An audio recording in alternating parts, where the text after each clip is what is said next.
Nani, a child like any other, except that his childhood was not as playful.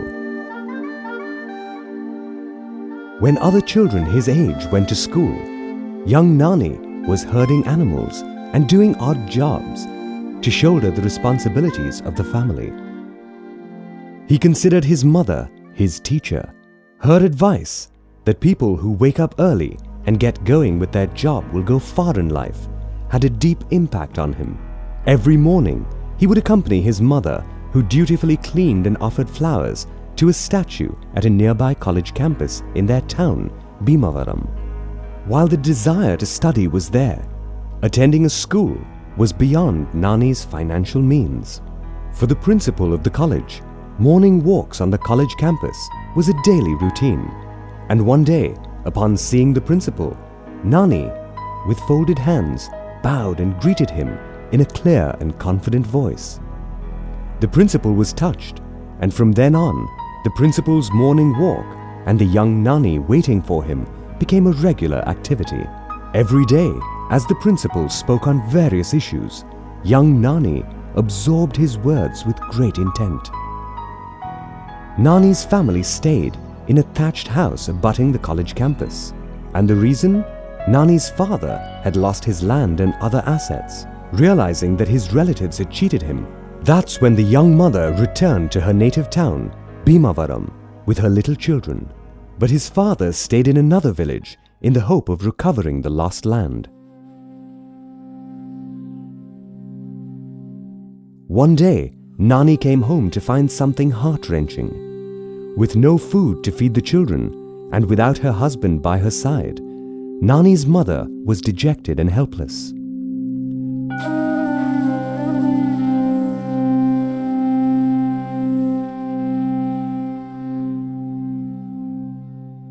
At that moment, Nani said, "I will go and get my father," and consoled his grieving mother.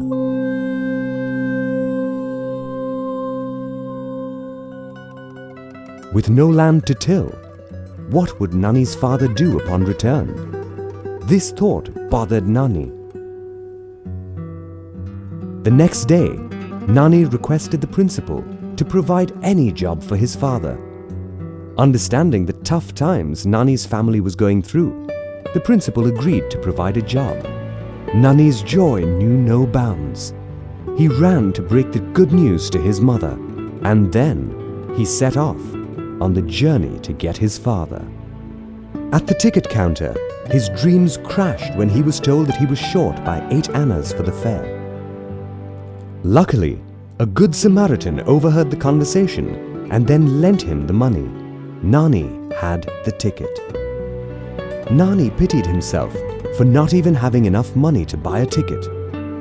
Soon, he saw a leprosy-stricken beggar and realized how much better off he himself was. Then the principal's words of wisdom struck his mind. First appreciate and love what you have. Then wish for what you want. And finally, work hard to get it.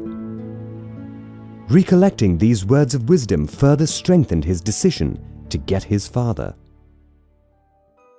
Nani got off the train at Rajamundry, the town nearest to the village where his father stayed.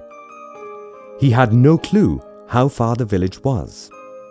The fact that he had no slippers and that he was turning weak from hunger didn't bother him.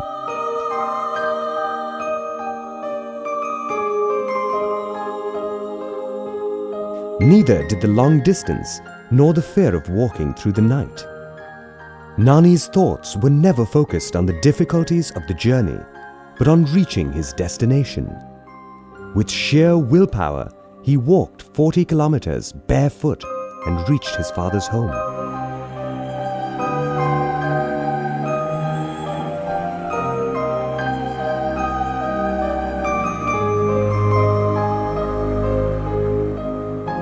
Nani walked in quietly and touched his father.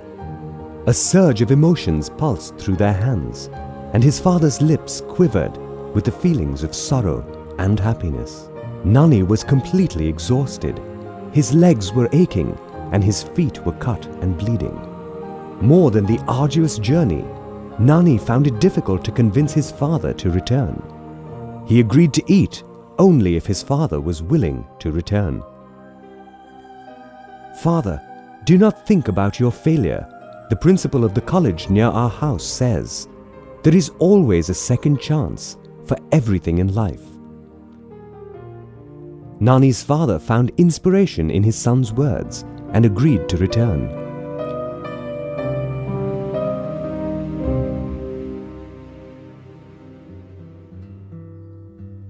Upon seeing her son return home with his father, Nani's mother was proud and happy. As promised, the principal of the college provided Nani's father with the job of a watchman. Accompanying his father at the college campus, Nani's desire to study intensified, but with limited means, it remained a distant dream. One day, the boy mustered all his courage to ask in a soft voice, "Sir, is it possible for you to give me a small job in your college?" The principal offered him the job of a notice boy.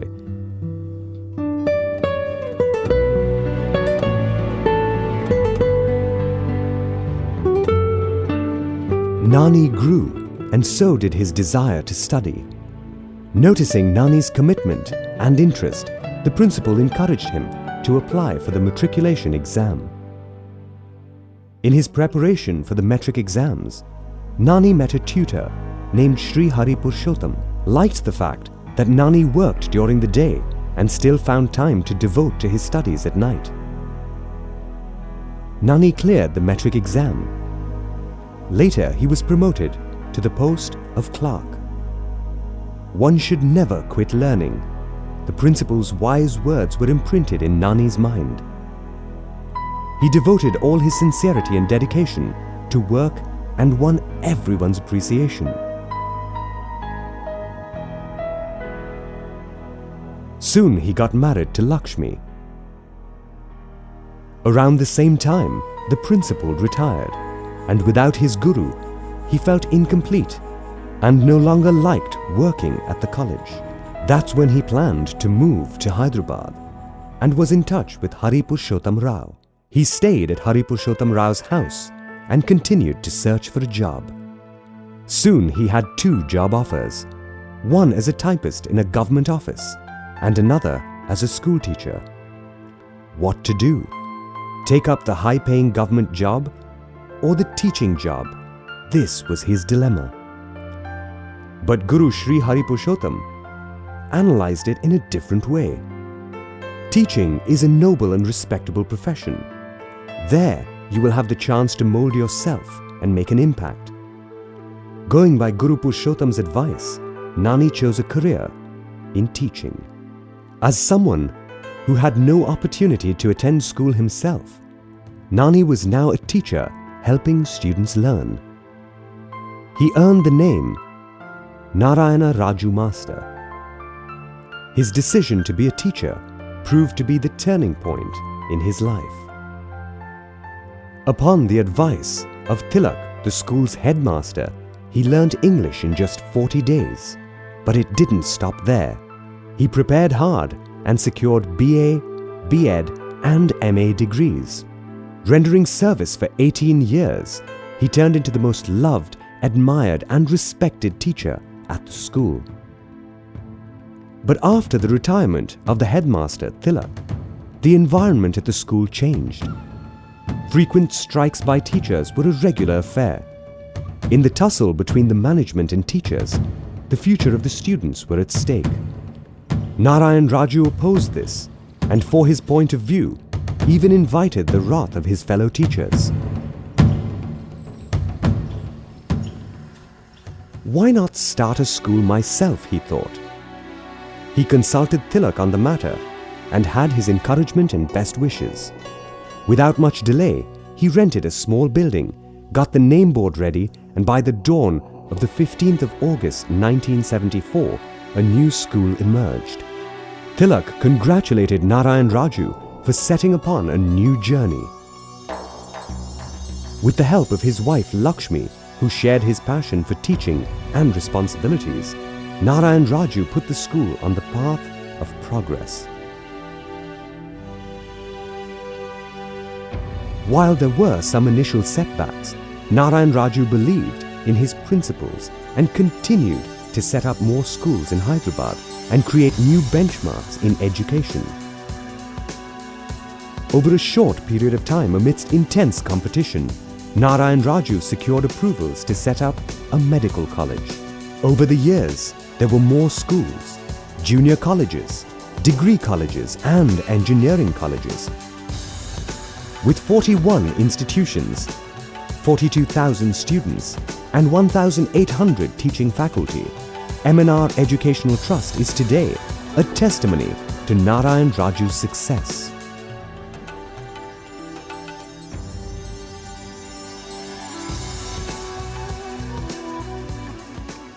Yad bhavam tad bhavati.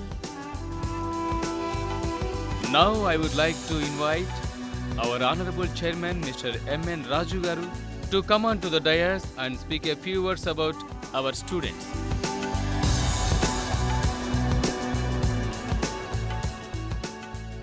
Beloved students, you yourself is a big force. Your force you make use to design your destination. Designing your destination must be done now itself. If not, your past life will become a waste paper. Your present life will become a newspaper. And your future life will become a question paper. The whole life will become a tissue paper itself. While he has had several achievements to his credit, he never let complacency set in. He continued to pursue goals. In fact, for him, retired means retried.